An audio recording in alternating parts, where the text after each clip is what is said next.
অনেক সময় আমরা নিম্নবিত্ত ঘরের বউরা সাধ্যের বাইরে গিয়েও নিজেদের শখের জিনিসগুলো কিনে থাকি। তো সবগুলো যদি নাও কিনতে পারি, একটু একটু চেষ্টা করেই থাকি আমরা প্রত্যেকটা গৃহিণী। যাকে যাই হোক, অনেক কথা হবে, তার আগে বলো বন্ধুরা, তোমরা কেমন আছো? আশা করছি রাধা মাধবের কৃপায় সবাই ভালো আছো। আবারও আমার নতুন আরও একটি ব্লগে তোমাদের সবাইকে অনেক অনেক স্বাগত ও ভালোবাসা জানিয়ে আজকের কাজকর্মগুলো শুরু করছি। প্রত্যেক দিন না হলেও মাঝে মধ্যে এইভাবেই আমার চোখটা খুলে এই যে সিনটেক্স ভর্তি হয়ে জল পড়ছে সেই শব্দে। আর শব্দটা এতটা হয় কি বলবো, দূর থেকেও কিন্তু প্রচণ্ড আওয়াজ হয়। কেন কি, যেই জায়গাটাতে জল পড়ে সেইখানে একটা টিনের টুকরা দেওয়া আছে, তো সেই টিনের টুকরাতে যখন জল পড়া শুরু হয় এতটা আওয়াজ হয়, সেটা তোমার অ্যালার্মটাকেও হার মানাবে। তো আজকেও সেই অবস্থা। ঘুম থেকে উঠেই দেখি জল চলে এসেছে। ঘুম থেকে উঠে দেখবো কি শব্দেই ঘুম ভেঙে গেল। তো আর দেরি করলাম না, ঘুম থেকে উঠেই প্রথমে এদিকে বদ্ধ করে ট্যাঙ্কির মধ্যে সুইচটা দিয়ে দিলাম, কারণ ট্যাঙ্কিটাও প্রায় খালি হয়ে হয়ে অবস্থা। কারণ এক দুদিন যদি আবার জল না আসে, পুরো ট্যাঙ্কি খালি হয়ে যাবে। আর জলের কষ্টটা মাঝে মধ্যেই কিন্তু ভুগতে হয় আমাকে। কিছুদিন আগে তো এমন হয়েছে যে 4 থেকে 5 দিন তো জলই আসেনি, আর এতটা অবস্থা খারাপ হয়ে গেছে, জল আমাকে মেপে মেপে কাজ করতে হচ্ছিল, মানে এতটা অবস্থা খারাপ হয়ে গেছে। আর এইদিকে আমি এই ট্যাঙ্কিটা সুইচ দিয়ে সোজা চলে আসলাম রান্নাঘরে। আর রান্নাঘরের বাসনপত্র তো কিচ্ছু নেই রাতের, যেহেতু রাতের বেলায় ধুয়ে রেখে দিয়েছিলাম। তারপরেও দেখবে রান্নাঘরে অনেক কাজ থাকে, আর রান্নাঘরে একটু বাসিটা না ছাড়াতে পারলে একদমই ভালো লাগে না। তার জন্য সবার প্রথমেই আমি ইন্ডাকশনটা মুছে, টেবিলটা মুছে একটু জল বসিয়ে দিয়েছি। যেহেতু গতকালকে একাদশী গেছে, আজকে তো পারোনাটা করতে হবে, আর পারোনার টাইম ওই 9টা 45 অবধি আছে। তো সেই জন্য সকাল সকাল উঠেই কিন্তু আমি আগে স্নানের জন্য একটু জল বসিয়ে দিলাম, যেহেতু একটু ঠান্ডা ঠান্ডার মতো আছে। এত সকাল সকাল ঠান্ডা জলে আর স্নানটা করতে পারবো না। আর যেহেতু এখন একটু গরম পড়ে গেছে, এখন কিন্তু গরম জলে স্নানটা করতে হয় না, যেহেতু সকালবেলা স্নান করব তাই জন্য একটু বসিয়েই দিলাম। কারণ কোমর ব্যথাটা বেশি ঠান্ডা লাগলে তো এমনিতেই বেড়ে যায়, তাই জন্য। আর এদিকে ভাবলাম জলটা হতে হতে রান্নাঘরটা পরিষ্কার করে নেওয়া যাক, বাসিটা ছাড়িয়ে নিই। সকালে রান্নাঘরের কাজ অতটাও থাকে না, যেহেতু রাতের বেলায় সমস্ত কটা কাজ আমি করে রেখে দিই, তাই জন্য।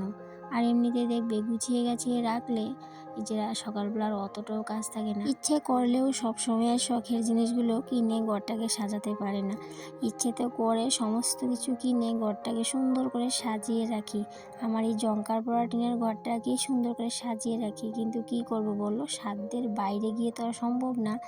তাই জন্য এই যে 2 দিন আগে হাজব্যান্ডের কাছে একটা বায়না করেছিলাম যে আমার মিস্কিটার যে আমি গ্যাসটা রেখেছি সেই চুলাটার নিচে রাখার জন্য এমন একটা জিনিস এনে দিতে, কমের মধ্যে, যাতে করে এই জায়গাটা দেখতে একটু ভালো লাগে। তো সেই মতো হাজব্যান্ডও একটা জিনিস আমাকে এনে দিয়েছে, তোমাদের সাথে শেয়ার করব। কিন্তু সেই জিনিসটা না একটু বড় হয়ে গেছে। তো আমার তো একই বায়না, আজকেই সেটাকে ঠিক করে দিতে হবে, আজকেই ঠিক করে দিতে হবে। তাই জন্য ঘুম থেকে উঠেই কিন্তু সেটা নিয়ে বসে পড়লো। বললো আমি ঠিক করে দেবো, একটু কেটে দেবো, তাহলে ঠিক হয়ে যাবে। তো সকাল সকাল ও কিন্তু বসে পড়লো এটা নিয়ে কাটবে বলে। তো সেটা তোমাদের সাথে এক্ষুনি আমি শেয়ার করব। আর সেটা বেশি না, একটু বড় হয়েছে। এই যে হোয়াইট কালারের একটা দেখতে পাচ্ছ, সেটা হয়েছে কি যেন সানমিকার মতো একটা কাঠ। তো সেটা এনেছে, আর হয়ে গেছে একটু বড়। তো কেটে কুটে এই জায়গাটাতে রেখে দিয়েছে। আর আমার এদিকে গরম জলও কিন্তু হয়ে গেছে। এই ছোট্ট বলটা দিয়ে 2 বল করে নিয়েছি, আর গরম জলটা হতে হতে আমি এদিকে ঘরের সমস্ত কাজবাজ শেষ করে নিয়েছি। আর আজকে আবার সকালবেলা উঠানটাও আমাকে ঝাড় দিতে হলো না। কেন কি, গতকালকে বিকেলবেলা সন্ধ্যে ঠিক আগে আমি খুব সুন্দর করে উঠানটাকে ঝাড় দিয়ে নিয়েছিলাম। তো সকালবেলা উঠে দেখি অতটাও ভরেনি, জাস্ট কয়েকটা পাতা পড়েছিল, আম পাতা, সেগুলোকে আমি এমনিতেই তুলে ফেলে দিয়েছি। আর তাই জন্য উঠানটাও ঝাড় দিতে হয়নি। তাই জন্য কিন্তু এদিকে রান্নাঘরের কাজটা শেষ করে আমি স্নান করে চলে এসেছি ঠাকুর করে। আর একাদশী ব্রতটা পালন করলে পারনোটা কিন্তু সকাল সকালে শেষ করে নিতে হয়। হয়তো 5টা কত মিনিট থেকে শুরু হয়েছে পালনের টাইমটা, কিন্তু এত সকাল তো সম্ভব হয় না, যেহেতু সংসারের বাকি কাজগুলোও থাকে, সেগুলোও শেষ করতে হয়। ঘরদোর ঝাড় দেওয়া, মোছা, পরিষ্কার করা, তো সমস্ত কিছু শেষ করে চলে আসলাম তো রান্নাঘরে, আর এই ঠাকুর ঘরে। এদিকে রান্নাঘরেও কিন্তু আমাকে ওই কাঠের মতো যে বললাম তোমাদেরকে দেখালাম, সেটাও কিন্তু ফিটিংস করে দিয়ে গেছে হাজব্যান্ড। তো সেটা তোমাদের সাথে শেয়ার করবো একটু পরে। এদিকে দেখো, আজকে এই গাছটাতে ফুটেছে 2টো ফুল, আর ওইদিকে লাল জবা ফুটেছে বেশ কয়েকটা। কিন্তু সামনের আগামীকালকে মনে হচ্ছে 5 থেকে 6-7টা ফুল ফুটবে। এখন তো যেহেতু বসন্তকাল চলে এসেছে, এখন কিন্তু ফুল ফুটবে। আর এতদিন পর্যন্ত এত কম ফুল ফুটেছে, আর শুধুমাত্র গাঁদা ফুল দিয়ে পূজাটা দিতে হচ্ছিল এতদিন ধরে। এদিকে দেখো, মিনি রাইস কুকারটা তো শখ করে কিনে নিয়ে এসেছিলাম, তিল তিল করে জমানো টাকা দিয়েই বলতে পারো কিনেছি এই মিনি রাইস কুকারটা। তো এই মিনি রাইস কুকারটা আজকে নিয়ে 2বার হচ্ছে। একাদশীর পারনাটা আমি করছি।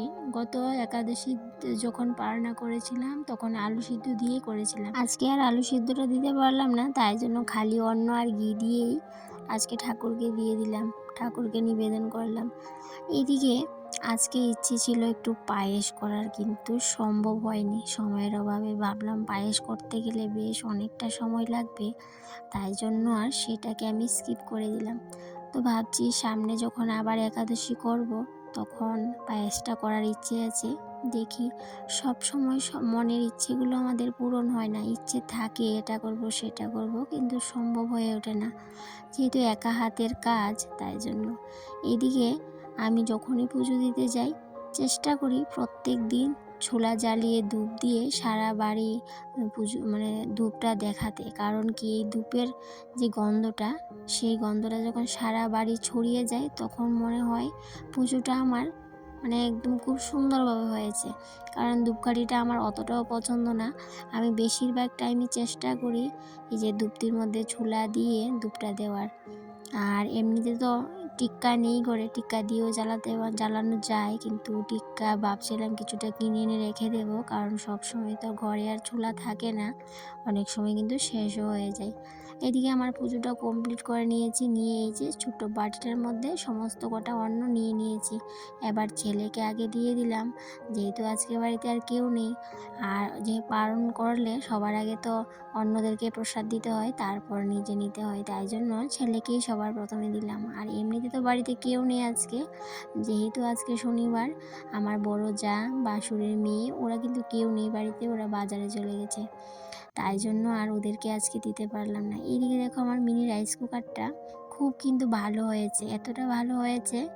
আমি প্রথমে ভেবেছিলাম যে আমি শখ করে যে জিনিসটা কিনেছি এত দাম দিয়ে, তিল তিল করে জমানো টাকাটা দিয়েই বলতে পারো কিনেছি, তো সেটা প্রথমে ভেবেছিলাম ভালো হবে কি না, পরে দেখলাম না, ভালোই হয়েছে। আমার এত দামের জিনিসটাও কিনে আমি ঠকে যাইনি। এদিকে পুজো কমপ্লিট করে প্রসাদ নিয়ে মিনি রাইস কুকারটা সবার প্রথমে পরিষ্কার করলাম, তারপরে বাসন কোসন সমস্ত কিছু ধুয়ে মেজে এই যে একটু সময় সিঁড়িটার মধ্যে রেখে দেব, তারপর ঠাকুর ঘরে নিয়ে রেখে দেব। আর মিনি রাইস কুকারটার মধ্যে যেহেতু জল লাগাতে পারবো না, তাই জন্য একটা ভিজে কাপড় দিয়ে ভিতরটা ভালো করে মুছে নিয়েছিলাম।